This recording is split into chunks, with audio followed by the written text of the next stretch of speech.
Every Omega dropped to their knees, except me, standing beneath the Alpha King's frozen stare. Silver braziers hissed along the hall of tribute, their flames turning the ice-carved pillars blue.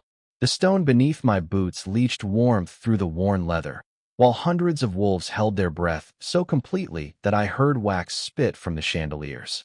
King Lucian Voss sat above us on a black iron throne, pale-skinned and broad-shouldered. He wore no crown, only a dark coat fastened at the throat with a silver wolf's head. His gloved fingers rested on the armrests. Motionless, controlled. "Kneel," he said. The command struck the hall like a bell. Power pressed through the air, sharp with cedar and winter frost. Omegas collapsed around me, knees cracking against stone. My body tensed for the same invisible blow.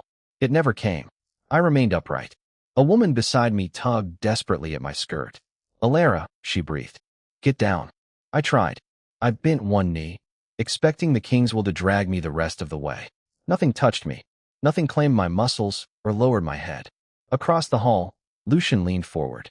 The iron throne groaned beneath his grip. "Did you misunderstand me?"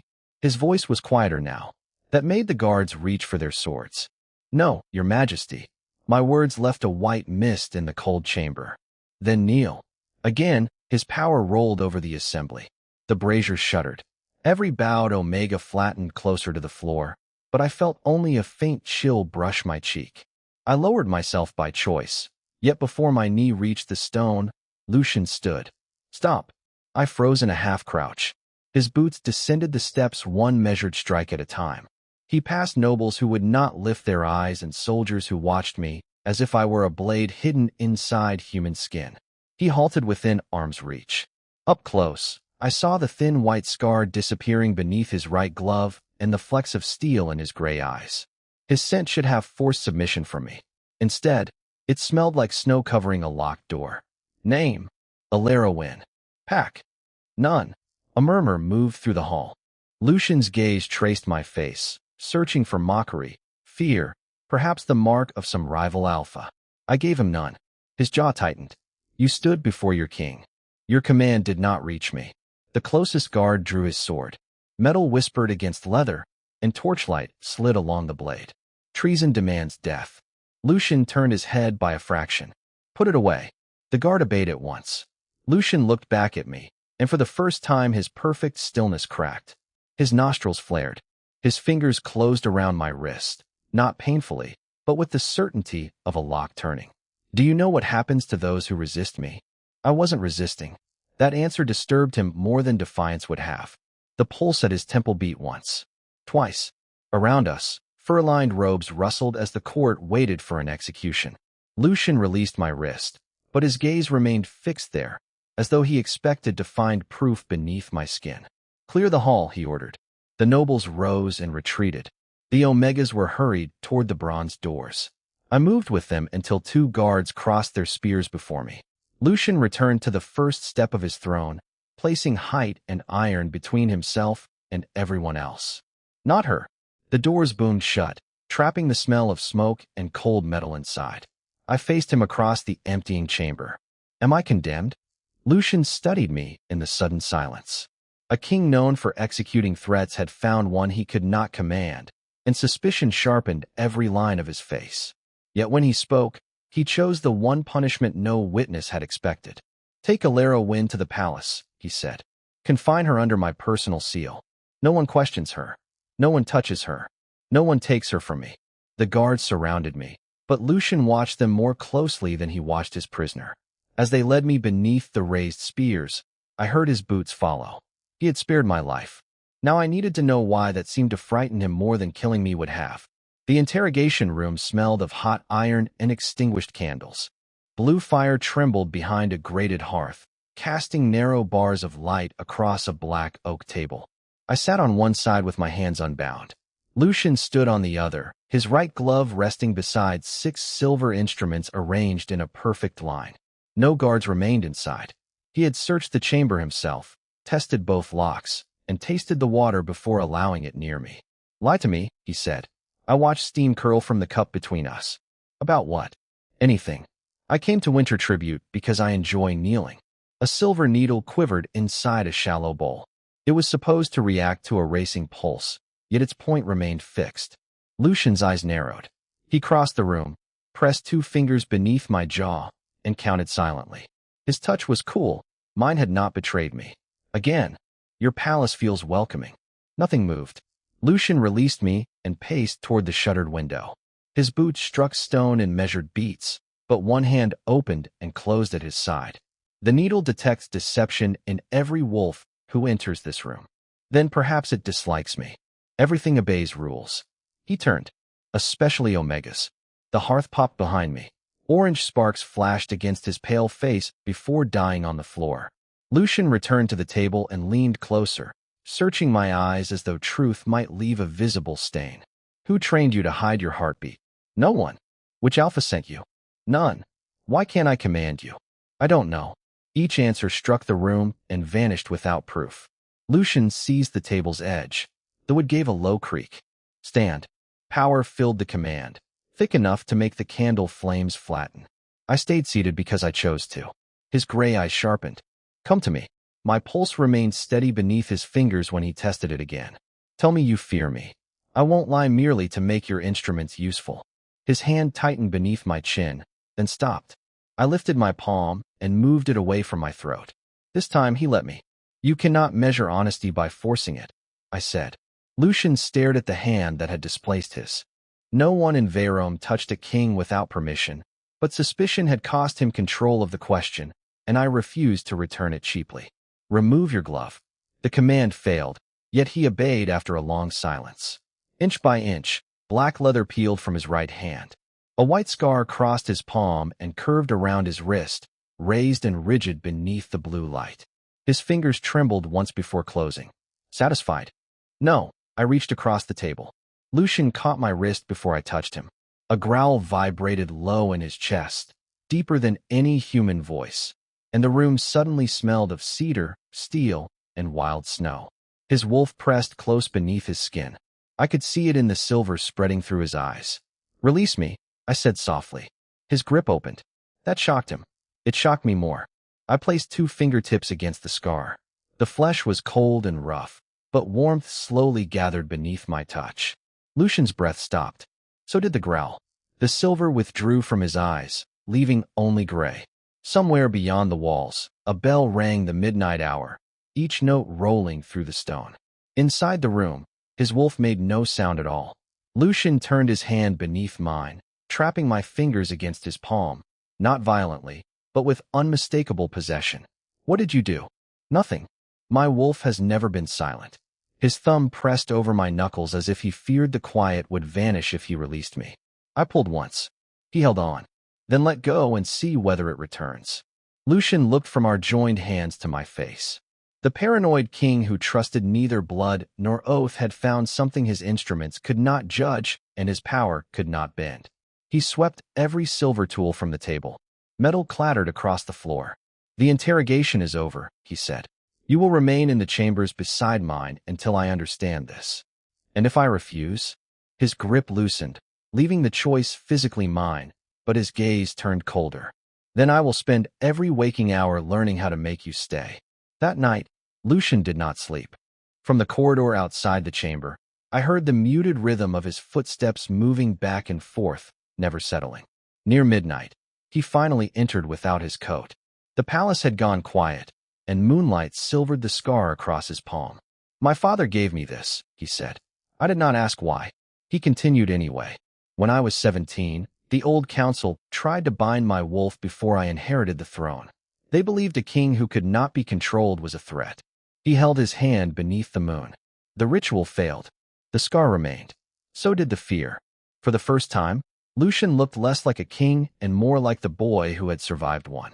That is why I test everything. Food, doors, people, motives. If I cannot predict something, I assume it is coming for me. I understood then that his paranoia was not arrogance alone. It was armor. And me? I asked. What do you assume I am? He looked at me for a long moment. The first thing I cannot predict. A reluctant smile touched my mouth. That sounds exhausting. It is. He almost smiled back. Then his expression turned serious. When you touched my scar, my wolf stopped fighting. No one has ever done that. Maybe your wolf was tired. He gave a quiet laugh, surprised by the sound himself. It was the first time I had seen the king laugh without permission from the room. I realized something dangerous then. I was beginning to like the man beneath the fear. Silver spoons chimed against porcelain as the royal court waited for Lucian to drink. Morning light streamed through the high windows, pale and hard, catching on crystal goblets, and the frost etched across the banquet table. I stood 3 feet behind his chair beneath the watch of 2 guards. The roasted venison smelled of rosemary and smoke, but another scent threaded through it, faintly sweet, like crushed winter berries left too long in a copper bowl. Lucian lifted his goblet. I moved before anyone could speak. My palm struck the silver from his hand. It spun across the table, splashing dark wine over white linen, then shattered against the stone floor. Every chair scraped backward. Lucian caught my wrist as guards closed around me with drawn steel. "Don't drink it," I said. His fingers tightened. "You touched the king and kept him alive." A court taster stared at the spilled wine. Lucian did not. His gray eyes remained on mine, colder than the glass scattered near his boots. How convenient that my prisoner recognized poison before my own servants. It was in the venison, too. I reached past him with my free hand, seized the carved meat platter, and tipped it onto the brazier beside the table. Fat hissed across the blue flame. A bitter green vapor curled upward, carrying the same copper-sweet odor. Several nobles covered their mouths. The court physician rushed forward, dipped a silver testing rod into the wine soaking the cloth, and watched its polished surface turn black. "Moonbane," he whispered. Enough to stop an alpha's shift within minutes. Lucian released my wrist only to step between me and the ring of blades. "Search her." A guard reached for my cloak. Lucian's head snapped toward him. A growl rolled through the hall, rattling the crystal cups. I said, "Search her belongings." "Not her." The guards withdrew half a step. Possession hardened his voice even while accusation sharpened his face. "Where did you get the antidote?" "I don't have one." "Then you expected me to survive." "I expected you not to swallow it." His gaze flicked toward the ruined table. "You were placed beside my chambers last night. By morning, you identify what my physician missed. Packless omegas learn which plants kill, because no healer comes when we're sick." That answer did not soften him. Lucian circled me once, testing the air as though guilt carried a scent. His scarred hand remained bare, fingers flexing at his side. "Perhaps you poisoned the meal so you could save me publicly." A laugh escaped me, short and without warmth. "If I wanted your gratitude, I chose poorly." One guard seized my satchel from beneath my chair and emptied it onto the table. Thread, dried mint, a wooden comb, and 2 copper coins. "No Moonbane." The physician confirmed it, yet Lucian's stare grew more severe. Evidence had removed one explanation without giving him another, and uncertainty was the one enemy his throne could not command. "Take her below," a councilman urged. "Question every servant who approached the kitchens." Lucian placed one hand on the back of my chair. The carved oak cracked beneath his grip. "No, Your Majesty, she may be involved." "Then she is mine to judge." His wolf surfaced in his silvering eyes as he faced the court. "Hear me clearly. Elara Wynn is the king's prisoner. No hand searches her body. No cell receives her. No council questions her without me present." "You still think I did this?" I said. Lucian turned toward me. "I think you are impossible, and impossible things are dangerous. Yet you're protecting me." His jaw locked. Around us, servants stood frozen amid the smell of scorched meat and poisoned wine. Lucian stripped off his dark cloak and fastened it around my shoulders, hiding me from every stare while marking me unmistakably as his. "From this moment," he declared, "Elara eats what I eat, walks where I walk, and sleeps behind a door only I can unlock." The court had witnessed me save his life. Lucian had answered by taking control of mine. The tower key turned twice, and iron bolts drove home with a sound like distant thunder. Frost filmed the narrow windows, blurring Veyrholm into patches of gray slate and white smoke nearly 80 feet below. Lucian had filled the circular chamber with velvet gowns, cedar-fed braziers, silver dishes, and enough food for a noble household. Yet the locked oak door made every luxury feel like another bar in a gilded cage. I crossed to the window and pushed against its iron latch. Sealed. Below, voices drifted from the palace courtyard, thin but distinct in the frozen air. "King's enchantress," someone called. Another answered. The packless Omega bewitched him. By noon, those whispers had crossed the outer walls. Petitioners gathered at the gates carrying wooden bowls and strips of blue cloth, the old signs of illness and hunger. They had heard the king's prisoners slept beneath silk while fever moved through the lower quarter. When Lucian entered, for guards remained outside, and the locks closed behind him. Snow glittered on his dark shoulders. His bare-scarred hand held a polished walnut box. "Healing supplies," he said. "You told the servants you wanted them." Inside lay clean linen, dried herbs, glass vials, and silver forceps. I shut the lid. I asked to visit the sick. "You will heal no one beyond this tower. Then take these back." His gray eyes moved over the untouched breakfast, the folded gowns, and his cloak still hanging where I had left it. "Those are privileges others would beg for. Privileges have doors that open." A bell began tolling below. One strike, then another. The petitioners answered by beating wooden spoons against their empty bowls. The rough clatter climbed the tower walls until even the flames seemed to tremble.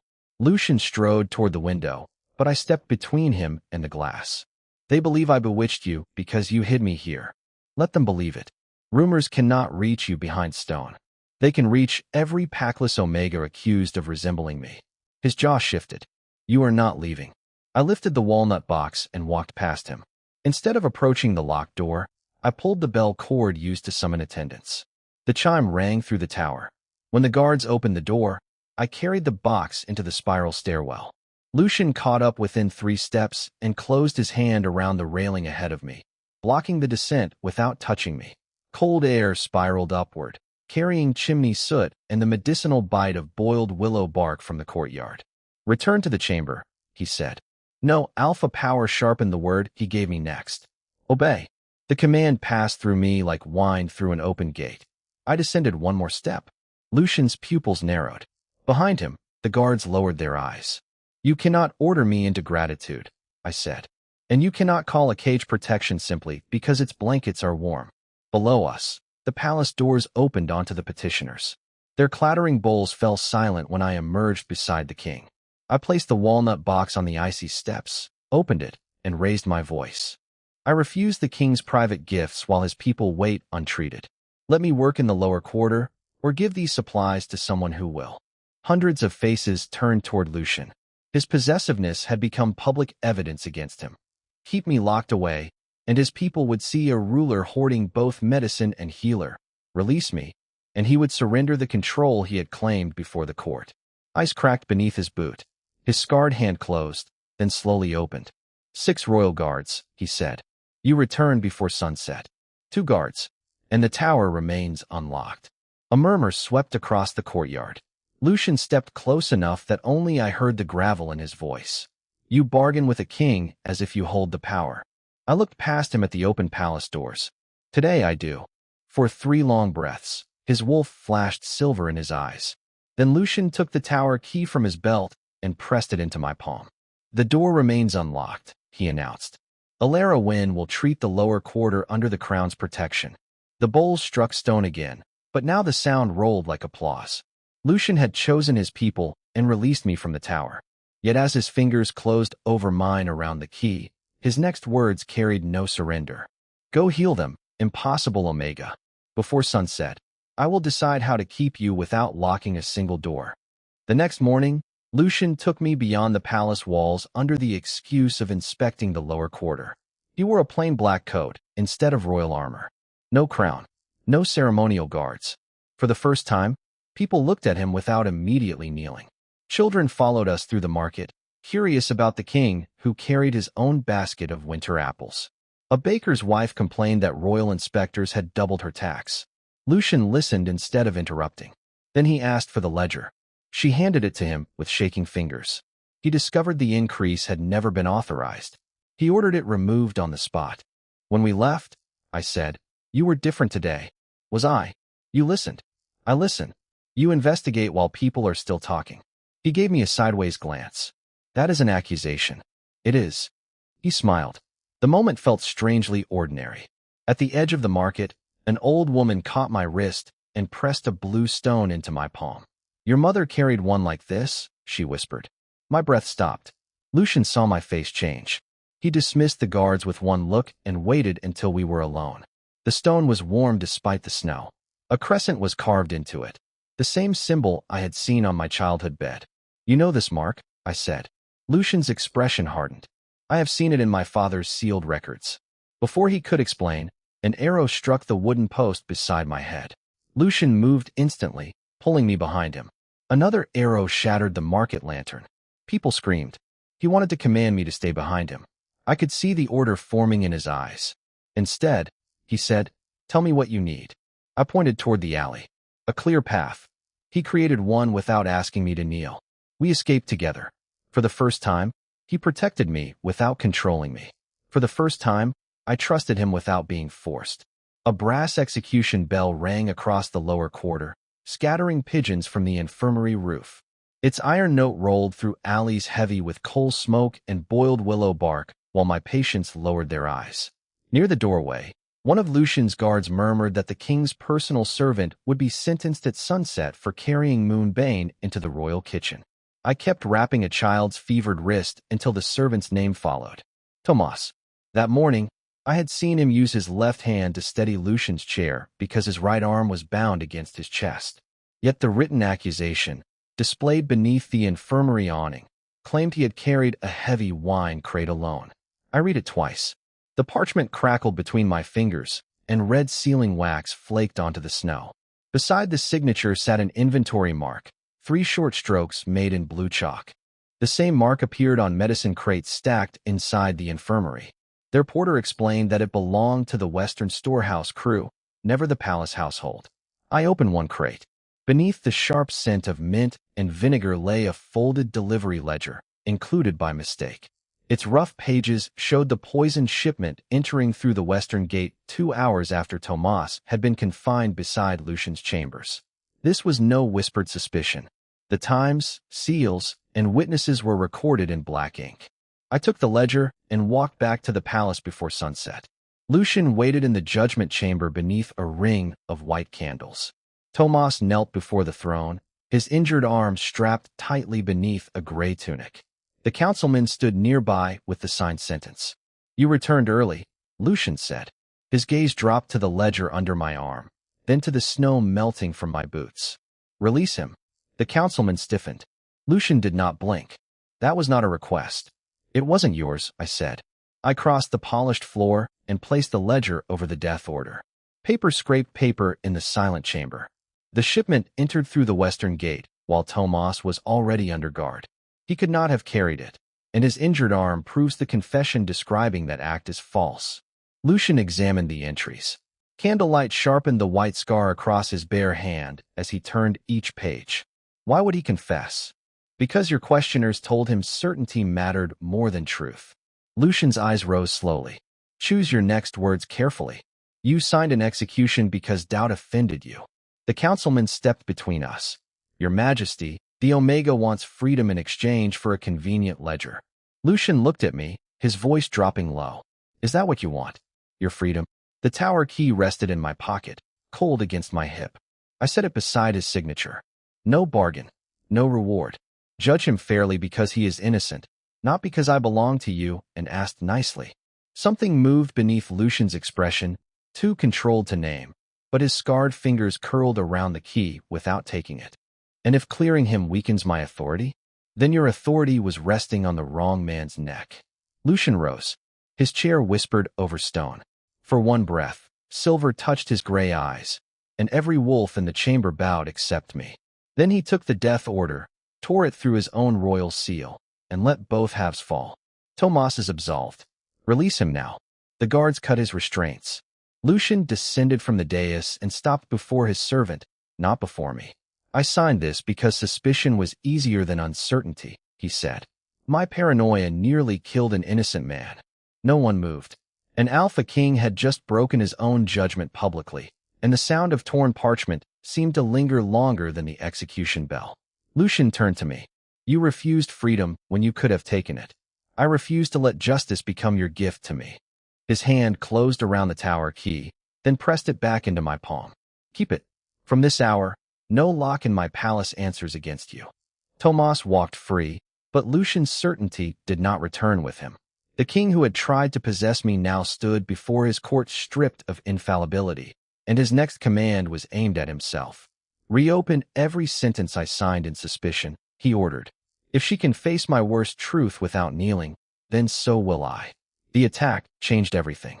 Lucian doubled the palace watch, but he also stopped locking my chamber. I noticed the difference. He noticed that I noticed. Neither mentioned it. Days passed, and the space between us became something neither of us named.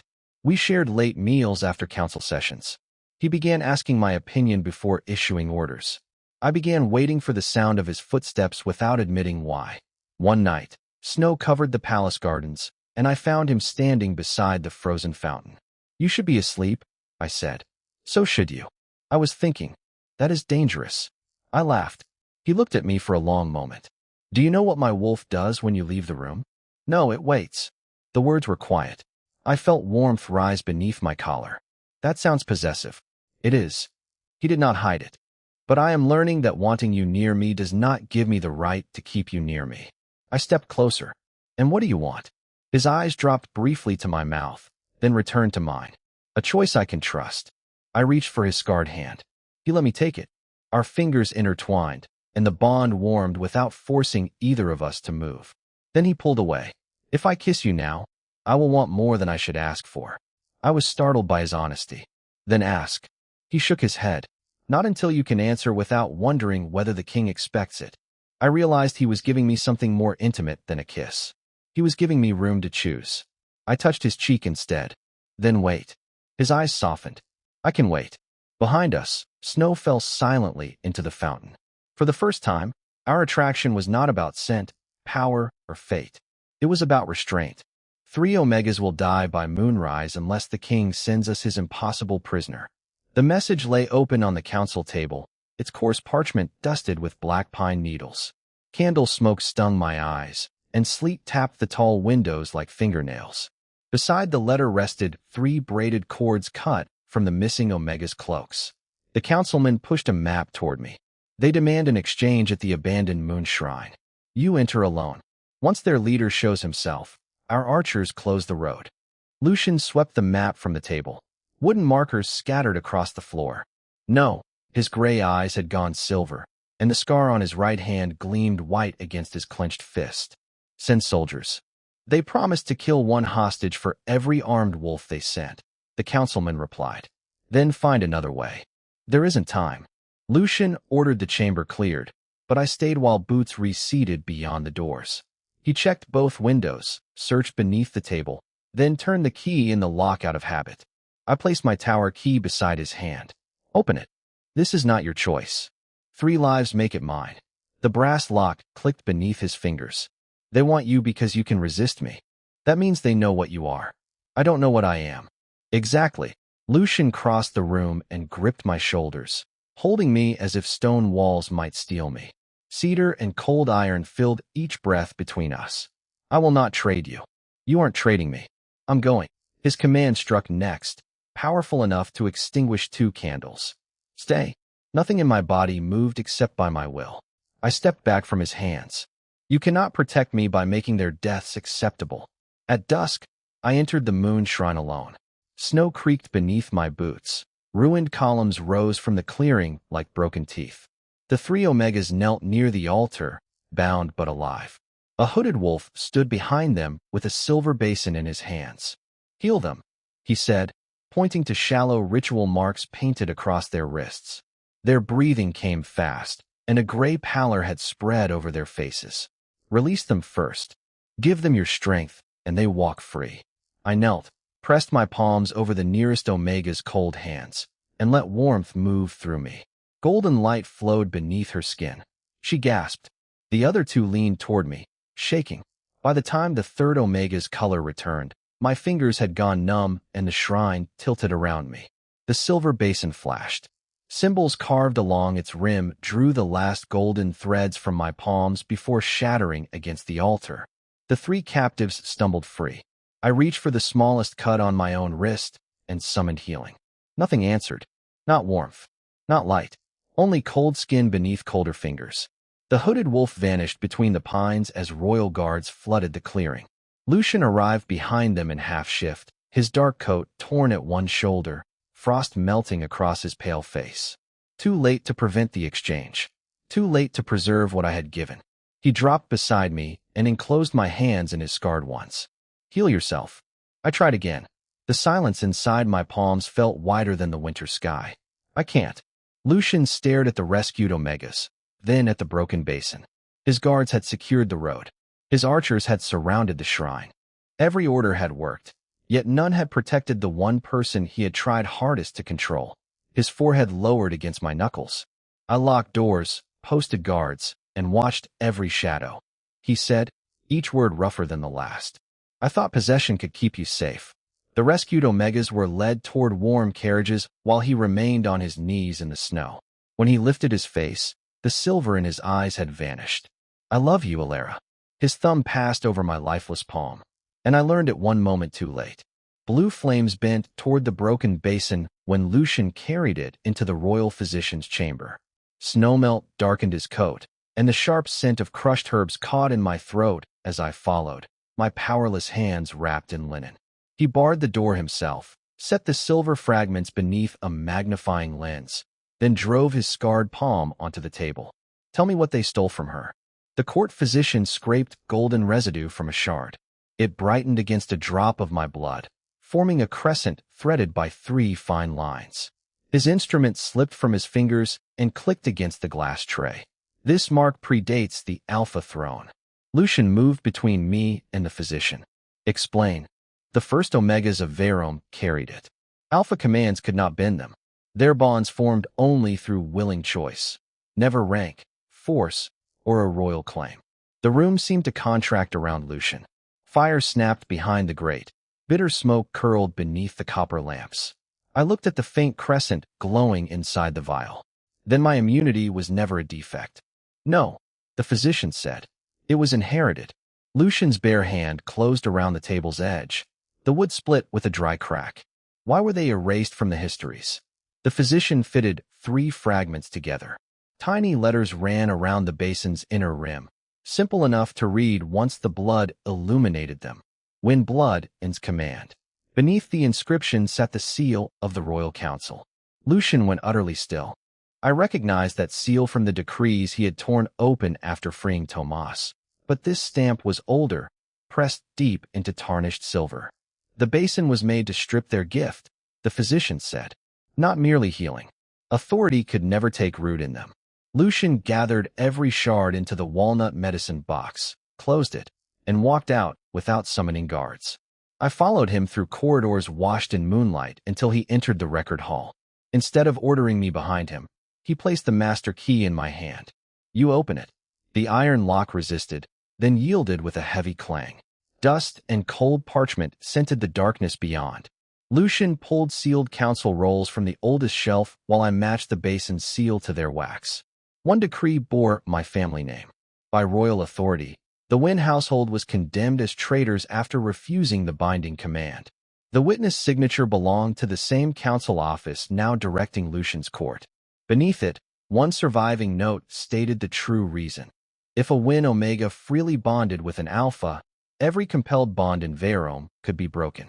My parents had not died because they betrayed the crown. A traitor within the old council had destroyed them because our existence threatened rule by obedience. Lucian read the note once. Then again, the parchment shook between his fingers. My throne was preserved with your family's lives. Silver consumed his eyes. Shelves groaned as his alpha powers surged through the chamber, scattering dust from the rafters. This time, I did not soothe his scar or silence his wolf. I stepped before him and pressed the decree flat against his chest. Do not turn my blood into another excuse to control what happens next. His breathing came hard, white in the frigid room. Slowly, he lowered the hand reaching for me. They murdered your family to keep Omegas kneeling, he said. And every law I enforced protected that lie. With one sweep, he tore the council seal from the decree and crushed it beneath his boot. Wax fractured across the stone. I will end every command built upon it, even if the throne depends on them. Lucian met my eyes, his wolf raging beneath silver while his hands remained at his sides. Especially then, a horn suddenly sounded from the palace courtyard. 3 urgent notes reserved for a challenge to the crown. Through the record hall window, torches gathered below around the Blood Command altar. The old council had learned its secret was exposed. Lucian offered me the unsealed decree rather than taking my hand. For the first time, the possessive king placed the power to choose entirely in mine. Keep the proof, Elara, he said. They made my crown from your family's silence. By dawn, either their rule ends, or mine does. The name behind the attacks was Lord Severin Vale, the oldest surviving member of Lucian's father's council. He had served 3 kings and believed the throne existed to command, not to represent. The poisoned wine, Tomas's false confession, the moon shrine, and the attack in the market all led back to the same network. Severin finally appeared before the council carrying a sealed copy of the ancient Wynn decree. The girl is dangerous, he said. Her blood can break the Alpha Command. If she becomes queen, every Omega in Veyrholm will learn that obedience is optional. I stood across from him and answered, obedience was never the same thing as loyalty. Severin smiled. That is exactly why your family had to disappear. The room went silent. Lucian's wolf surged. Silver filled his eyes, and every candle flame bent toward him. He stepped forward, but I caught his wrist. Do not let him turn my family into your excuse for violence. Lucian stopped. Severin looked almost disappointed. He had wanted the king enraged. Instead, Lucian ordered the records opened publicly. The evidence revealed that Severin had preserved the old blood command system for 20 years, manipulating succession, arranging forced mate bonds, and secretly testing Moonbane on Omegas who resisted. But Severin had one final weapon. He produced a sealed royal order bearing Lucian's own signature. It authorized the arrest and execution of any Wynn survivor. Lucian stared at the page as if it were a blade. I never signed this. Severin smiled. Your father did, and your throne rests upon it. The revelation broke something inside Lucian. He had spent years believing his paranoia protected him from betrayal. Now he discovered the palace itself had been built around one. Before he could respond, the council chamber doors slammed shut. Smoke poured beneath them. Severin's soldiers had surrounded the palace. He had not come to argue. He had come to force Lucian to choose between his crown and the woman whose blood could destroy the system that made the crown powerful. Command them, or surrender your crown before sunrise. The hooded wolf's voice thundered from the blood command altar, amplified by the black stone beneath his boots. Torches spat orange sparks into the courtyard, filling the air with pine smoke and scorched oil. Around him, soldiers from every Veyrholm pack stood rigid beneath raised banners, while silver chains of old law glimmered across the altar. Lucian descended the palace steps alone. I remained in the record hall with the Wynn decree against my chest, exactly where he had asked me to stay. Below, the rebel lifted a ceremonial blade toward the altar's central crystal. One drop of royal blood will awaken it. Order every pack to kneel, and the throne remains yours. Refuse, and the blood command will reject your line. Lucian stopped before the crystal. Its red light crawled across his pale face and caught in his silvering eyes. You built your rebellion on compulsory obedience, he said. I built it on what wolves understand. Fear. Order. The rebel opened his arms toward the assembled army. Without the command, they may abandon you. They may challenge you. They may tear Veyrholm apart. Lucian looked up at the record hall window. Even across the courtyard, his gaze found mine. The possessive king had once locked every door between me and freedom. Now the unlocked passage behind me waited, offering escape while he chose what he was willing to lose. He placed his scarred hand over the crystal. Red light surged through the courtyard. Thousands of soldiers stiffened as the ancient command reached for their bones. Lucian could have secured his throne with a word. Instead, he drew back his fist and struck the crystal. The first blow split its center. The second shattered it. A sound like a frozen lake breaking rolled beneath the palace, and silver light burst from every chain on the altar. Soldiers gasped as invisible pressure lifted from their bodies. Pack marks that had burned beneath royal commands faded into ordinary skin. Lucian removed the black iron circlet from his head and dropped it among the fragments. No wolf will kneel because my blood compels it, he declared. If that ends my reign, let it end tonight. The rebel pointed his blade at him. Then you stand without a kingdom. Banners lowered. Several commanders stepped away from Lucian, uncertain where authority remained now that obedience had become choice. That was when I left the record hall. My boots rang across the palace steps, and cold air cut through my linen-wrapped hands. Lucian turned sharply. Elara, go back. You gave me the choice. I walked past him and climbed onto the broken altar. The rebel reached for the decree, but I held it above the nearest torch. Heat browned its edges, releasing the dry smell of old parchment. This bears the council seal. I called to the soldiers. It proves the Wynn family was murdered because our blood could break forced bonds. The throne did not protect your loyalty. It imprisoned it. I passed the decree to the closest commander. He read the royal signature, then handed it down the line. Murmurs spread through the ranks. The rebel shouted for the soldiers to seize Lucian, but no supernatural force followed his words. Only silence.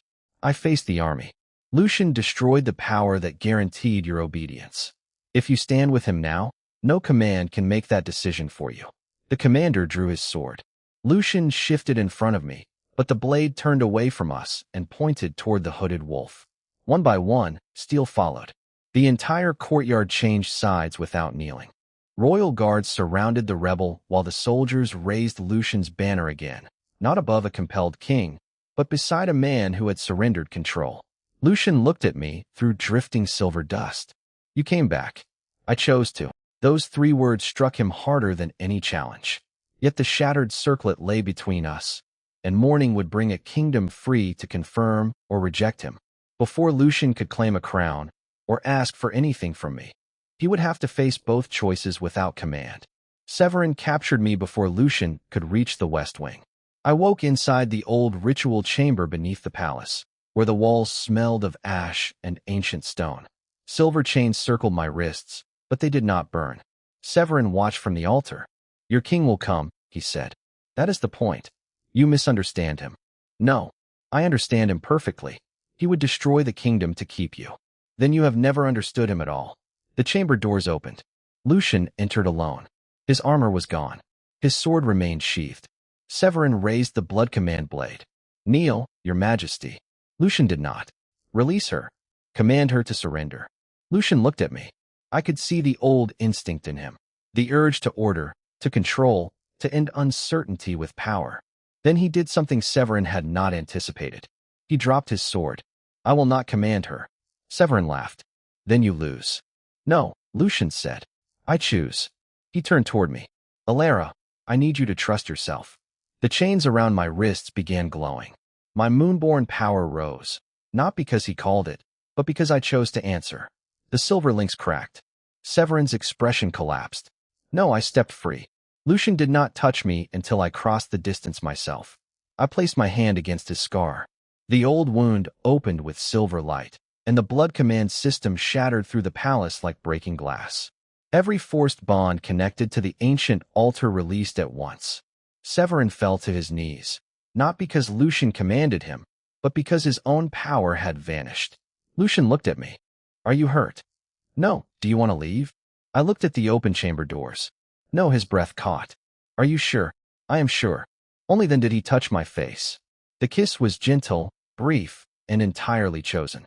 No magic forced it. No throne witnessed it. It was simply 2 people who had finally learned that love becomes strongest when neither person has to surrender freedom to receive it. Dawn poured gold across the shattered altar, warming silver dust that still glittered beneath our boots. No command summoned the packs, yet they filled the courtyard by choice, their banners rustling in the clean, cold wind. Lucian stood before them without his iron circlet. The pale light sharpened his scar, and every empty inch around him marked the authority he had surrendered. A commander offered him the recovered crown. Lucian did not take it. Instead, he crossed to me and stopped beyond arm's reach. Veyrholm has chosen to keep me as king, he said. But that grants me no right to keep you. His voice carried across the silent stones. From his coat, he removed the tower key and placed it beside the broken circlet. Then he unfastened the royal cloak he had once wrapped around me as a mark of possession. Its heavy black wool slid from his shoulders and settled in the frost. Every gate is open, he said. A carriage, provisions, and an escort are waiting if you want them. No wolf will follow once you cross the boundary. I watched his scarred hand close at his side. His cedar scent sharpened, and silver flickered through his gray eyes, but his feet remained planted. You said you loved me. I answered. I do. Then asked me to stay. His jaw tightened. For a moment, the old king appeared in the rigid line of his shoulders, the alpha who could command a hall to kneel and lock away whatever he feared losing. His wolf pressed beneath his skin. Still, he shook his head. If I ask while a kingdom surrounds us, how will you know the choice is entirely yours? He turned away from me. That was the price no battle had demanded. Not his crown, his safety, or his authority, but the possibility that I might leave after he finally became worthy of my freedom. Lucian faced the palace and forced his hands open. Go, Elara. I walked toward the western gate. The crowd parted. My boots struck stone, each step crisp in the morning hush. Lucian did not turn, even when the gate chains rattled and the great doors swung outward. Beyond them, the road curved through white fields toward every life I could choose without him. I stopped at the threshold. For the first time since the moon shrine, warmth stirred inside my palms. Not the healing gift that had been stolen, but something quieter, rising from a decision no basin, bloodline, or alpha could make for me. I returned across the courtyard. Lucian heard me only when I came to stand before him. His breath caught, white between us. I told you to go, and your command still doesn't work. A rough, disbelieving laugh escaped him. It was the first sound I had heard from him that carried neither suspicion nor control. I lifted his scarred hand and placed it over my heartbeat. I am not your prisoner, your reward, or proof of your right to rule. No, his fingers trembled against my chest. You are free. Then hear my choice. I touched my forehead to his. The ancient bond answered without pain or force. Silver light wound gently around our joined hands, and across the courtyard every remaining compelled mark dissolved into pale sparks. Lucian's wolf became silent, not because I subdued it, but because it recognized what power never could. He lowered himself to one knee. No throne demanded it. No law required it. Elara Wynn, he said, will you stand beside me as my equal? I drew him back to his feet. Yes. The packs raised their banners, but neither of us looked away.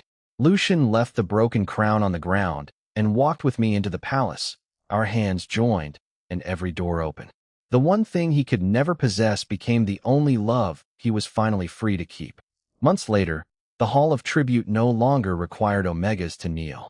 The silver braziers still burned along the ice-carved pillars, but the old command had been removed from the ritual. New laws were read before every ceremony. No bond without consent. No royal order could erase personal choice, and no Omega could be punished for resisting a command that violated their will. Tomas became head of the palace household. The lower quarter received the medicine stores that had once been hidden for the court. Celeste joined the council and helped expose the last of Severin's network. Lucian kept the throne, but he changed the way he sat upon it. He listened longer. He questioned his own suspicion. He stopped searching for enemies in every silence. As for me, I kept the tower key, not because I needed the room, because I wanted to remember the night I first understood that freedom could be held in something as small as a piece of metal.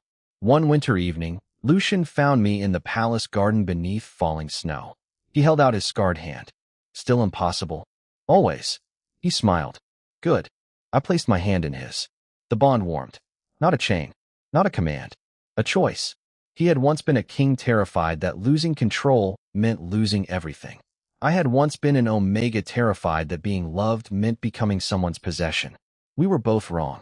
Love did not ask him to stop being powerful. It asked him to use power without taking away another person's will. And love did not ask me to stop being afraid. It asked me to choose despite the fear. Lucian bent his head until his forehead touched mine. If you ever want to leave, he whispered, I will open every door. I smiled.